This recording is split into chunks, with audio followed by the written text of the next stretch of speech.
Mist hangs where voices should be. It gathers in the folds of the valley before dawn, thin as breath, heavy as regret. Stone sweats in the cold, water counts seconds by falling. Nothing here looks like the beginning of anything important. That is the trick of it. I remember feet before I remember names, the careful way they came, one by one, not marching, not fleeing either. Men who moved as if sound itself might betray them. They touched the rock first, as if asking permission. Some pressed their foreheads to it, others leaned their backs and slid down until they were sitting, emptied. The mountain took them in without comment. It has taken worse. Above them, the sky was low and undecided. Below, the paths narrowed into nothing. This place does that. It edits the world. What arrives here is stripped of banners, stripped of certainty. Even grief comes quieter. They did not speak of empire. They did not speak of destiny. They spoke of cold hands, of a sister left behind, of bread that no longer existed. One man kept counting, then stopped when he realized the numbers no longer mattered. Another cleaned a blade that would not see use for days, maybe longer. They were not planning a stand, they were learning how to stay. Time behaved differently once they settled. Days stretched thin, nights pressed close. The mountain watched them learn its moods, the sudden rain that erased tracks, the winds that carried sound upward instead of out, the way echoes lied about distance. Hunger taught patience, silence taught discipline. Fear, when it came, was small and constant, like a pulse. I have held larger crowds. I have felt armies pass, shaking my ribs with their certainty. This was not that. This was residue, what history leaves behind when it moves on too quickly. Men who had been counted once, officially, and then erased. Here, they learned new names for themselves that did not need witnesses. One of them returned often to the same spot. He stood where the ground dipped, where water traced a pale line in the rock. He did not pace, he waited. When he spoke, it was rarely above the sound of the stream. Others listened without turning their heads.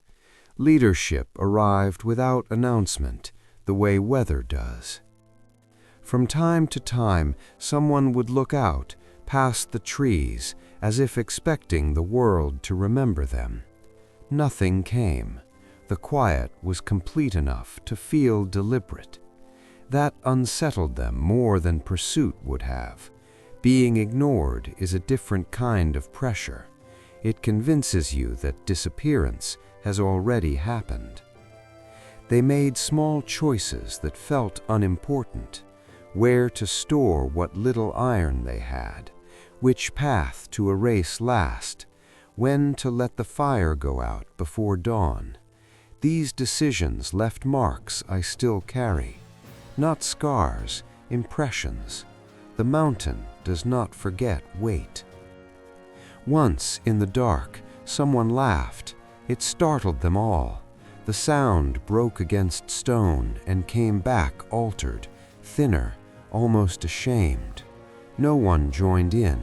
The laughter did not return, but it changed something. It reminded them they were still capable of mistakes. If you pause here long enough, you can feel it, the sense of being held between things, not yet hunted, no longer safe.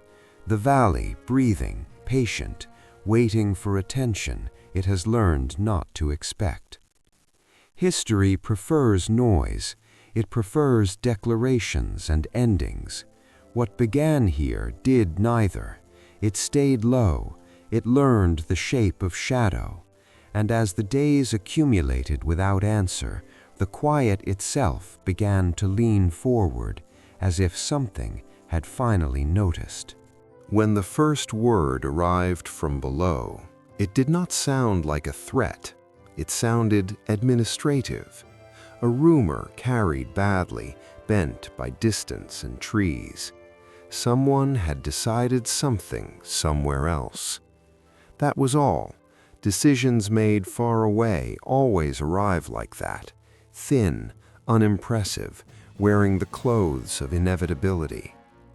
The men felt it before they understood it, a change in how birds lifted from the brush. Paths walked too often by strangers who believed repetition made them safe.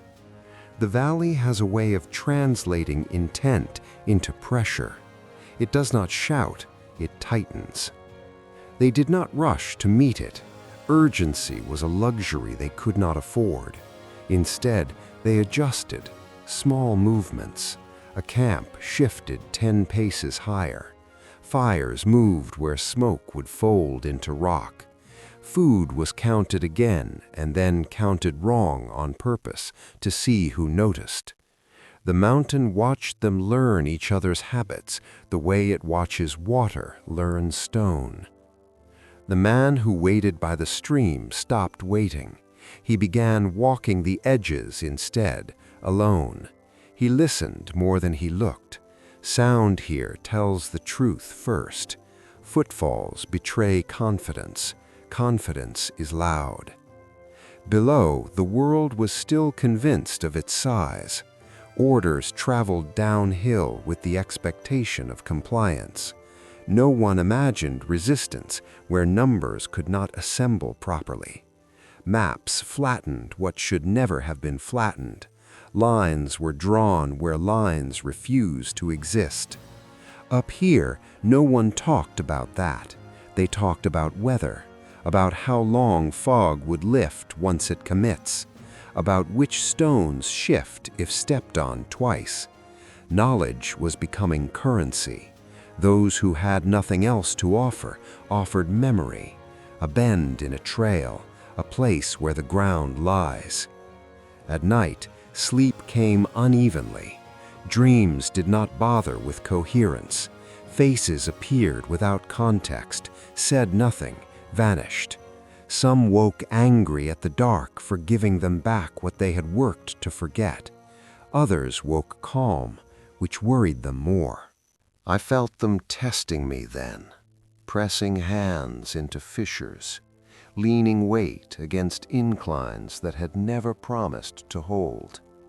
They were learning my refusals, learning where I yield and where I break those who insist. This is not generosity, it is accuracy.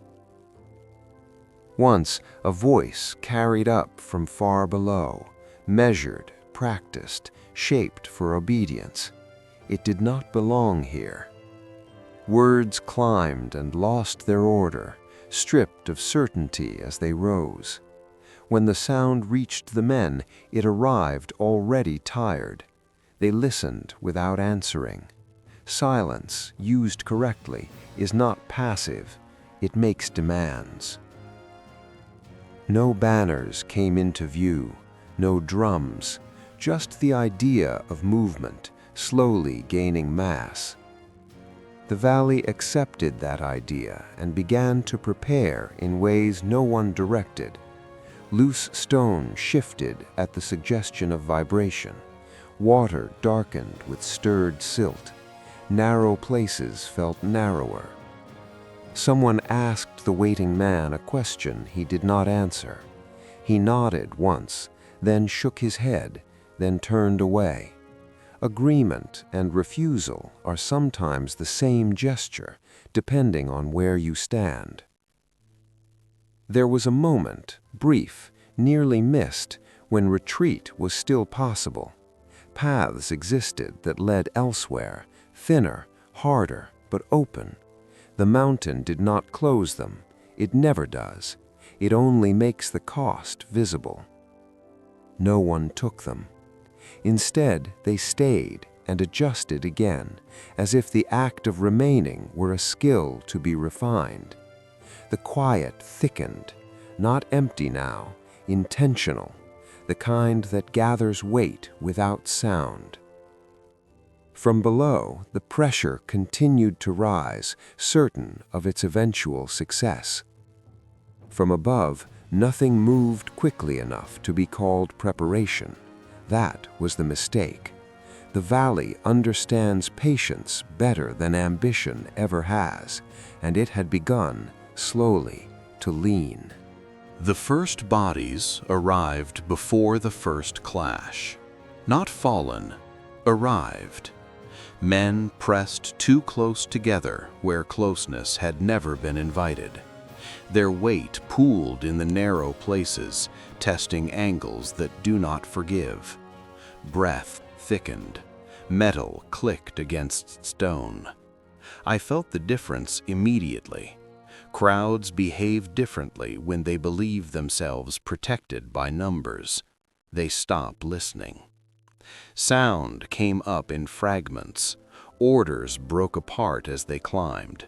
Names lost their owners. What reached the upper ground was not command, but insistence, a repeated urging forward that assumed the ground would comply. It did not. Those above waited in positions that were not positions at all, just pauses in the terrain where balance felt honest. They did not look like defenders. They looked like men who had learned where not to stand. Their weapons were ordinary. Their advantage was not. Below, the column tried to become a front. It could not. Width was a rumor. The path permitted only sequence, not formation. Confidence arrived first, then irritation. Irritation makes mistakes louder. Someone struck stone with iron to hurry the line. The sound went nowhere useful. The waiting man did not raise his voice. He lifted a hand, then let it fall. That was enough. Above him, what had been loosened days earlier remembered why it had been disturbed. Weight shifted, not yet falling, just deciding. The first missiles were not thrown. They returned. Angles do that when you ask them to behave like open sky. Iron met limestone and came back altered, shamed by the ceiling it did not expect. The effect below was confusion, quick and contagious. Men ducked from what they believed came from above, only to find it came from themselves. I have been struck by many things. This was not impact. It was correction. Then the ground answered. Not all at once, that would have been theatrical. It answered in segments, a stone here, a trunk there. Enough to disrupt, not enough to finish.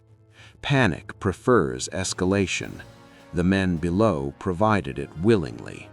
They pressed forward to escape what they did not understand, compressing themselves into spaces that reject compression. Above, movement finally looked like movement. Not a charge, a release. Bodies flowed where stone had already agreed to carry them. Blades found work not because they were sharp, but because there was nowhere else to go. The sound changed. Less shouting, more falling. Leadership tried to reassert itself and failed. You can hear the moment it breaks.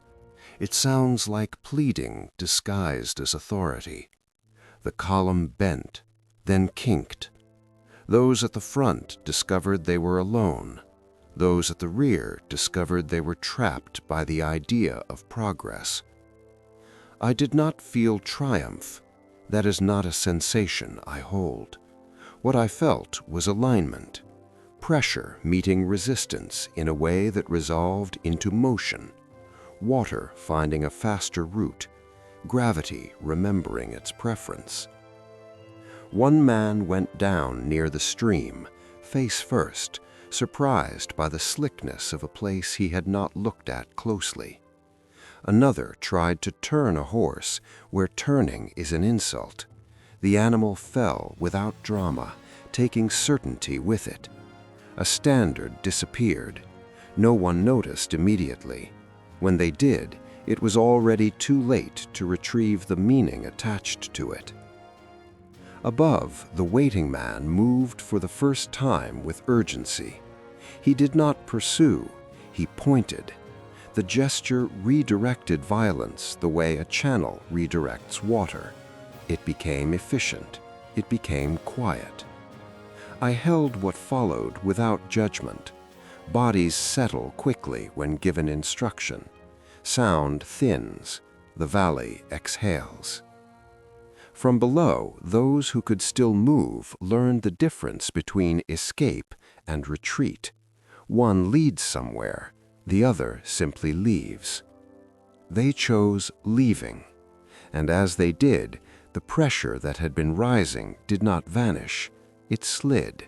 It traveled downward into places less forgiving than this one. The mountain does not end stories, it hands them off. What fled did not flee together. It unraveled. Momentum carried fragments into directions they had not chosen, and choice, once lost, is difficult to recover. Paths that had tolerated passage now demanded payment. The mountain, having been tested, began to respond with less patience. Downstream, water rose where it should not have. Not suddenly. Nothing sudden earns trust, but insistently.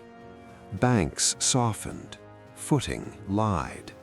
The ground that had held for centuries reconsidered its obligations when pressed by weight that did not listen. Those who ran learned too late that speed is a negotiation here, not a right. Above, no one followed far. Pursuit is a different craft, and they understood its cost. Instead, they watched the retreat thin itself. Watching is not mercy, it is economy. The valley does not require witnesses to complete its work. Sound carried oddly then, not cries, those dissolve quickly, but the long, dull language of shifting earth, a groan without a mouth, a warning without instruction.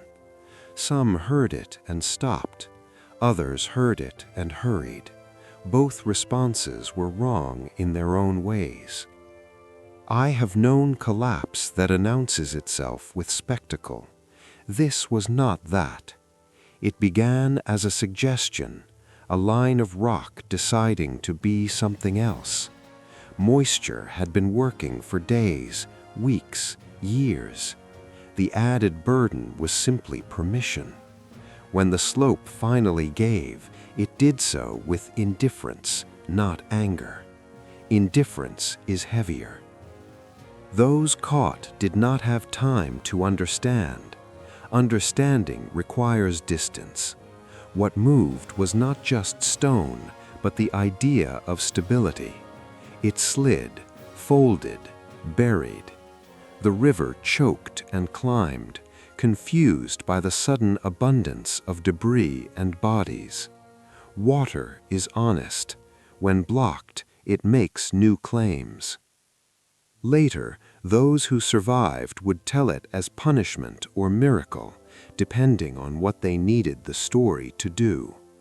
I felt neither. I felt completion. Pressure released in a direction already chosen long before anyone arrived. News, when it eventually reached the lower lands, arrived broken. A force sent and not returned. Silence where messages should be. Absence mistaken for delay. Delay recategorized as loss. Loss explained poorly. The vocabulary failed before the meaning did. Up here, the men did not celebrate. They gathered what could still be used. They marked places without names. They spoke quietly about what comes next without pretending to know. Survival had not taught them optimism. It had taught them sequence. One of them stood again by the stream, now clouded with silt. He watched the water carry evidence away, smoothing what had been jagged moments before. Nothing remains sharp for long if left alone. He knelt, touched the surface, and withdrew his hand as if reminded of something unfinished. There is a temptation after such events to believe in endings, to think the ground has said all it intends to say. The mountain does not encourage that belief. It teaches continuity. What happened here had shifted a balance, not resolved it. A tension had been drawn. A tension lingers. As night settled, the valley held a different kind of quiet than before, less empty, weighted, the kind that remembers what has passed and measures what might follow. Above, fires stayed low. Below, paths waited, altered but still present. Nothing announced victory, nothing announced consequence, but somewhere beyond the ridges, decisions would begin to shape-shift around the absence left here. And absence, when it persists, becomes a force of its own. Morning arrived without ceremony. Light slid into the valley and found things rearranged. Where bodies had been, there were outlines. Where noise had lived, there was residue. The men woke to a world that looked familiar enough to be unsettling. Survival does that. It returns you to ordinary sensations before you are ready to hold them. They moved through the aftermath carefully, not out of reverence, but habit. Each step was still a calculation. Danger does not vanish when its source departs.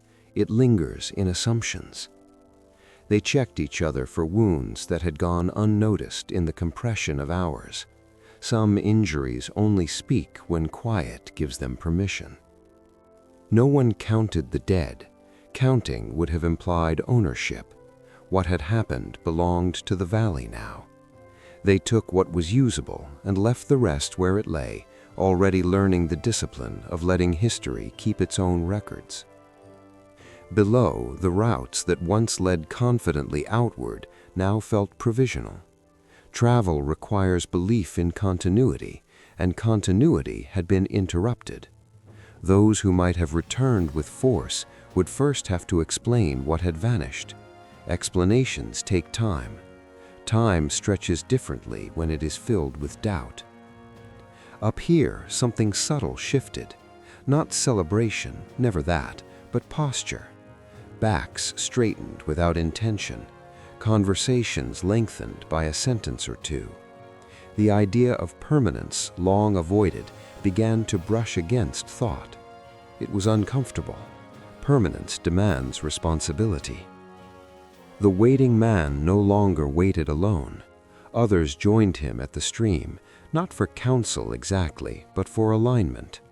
Decisions emerged from proximity rather than proclamation. He listened more than he spoke, and when he did speak, it was to narrow options, not widen them. Leadership, practiced this way, leaves little to argue with. News, when it eventually reached the lower lands, arrived broken. A force sent and not returned. Silence where messages should be. Absence mistaken for delay. Delay recategorized as loss. Loss explained poorly. The vocabulary failed before the meaning did. Up here, the men did not celebrate. They gathered what could still be used. They marked places without names. They spoke quietly about what comes next, without pretending to know. Survival had not taught them optimism. It had taught them sequence. One of them stood again by the stream, now clouded with silt. He watched the water carry evidence away, smoothing what had been jagged moments before. Nothing remains sharp for long if left alone. He knelt, touched the surface, and withdrew his hand as if reminded of something unfinished. There is a temptation after such events to believe in endings, to think the ground has said all it intends to say. The mountain does not encourage that belief. It teaches continuity.